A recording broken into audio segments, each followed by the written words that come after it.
госуслугіге кіреміз, төменірек түсіреміз. Платеж для ИП деген бар, соны басамыз. Мына жерде налог для ИП деп тұр, соны басамыз. Қай облыс, соны таңдайсыздар. Біздер ИП-ға тіркейтін болғасын 101-102-ні таңдаймыз. Регион қандай? Бізде Хромтау. Сіздер қандай регионда тіркеліп тұр ИП, соны таңдасаңыздар болады. Период, текущий период.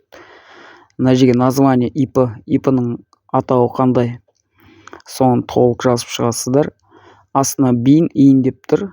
ИП кімнің атына ашылды, соның инін жазатын боласыздар. Қазір мен бұл жерге жазбаймын, скрин жасап тастаймын. Міне 6300 теңге минималкамен. Міне барлығы шықты. 6300-ді тердім. Міне оплатитті басамын. И отправить. Қазір мен жіберемін. Міне болды, платеж жасалды. Достар, лайк, комментарий, подписка жасаймыз міндетті түрде.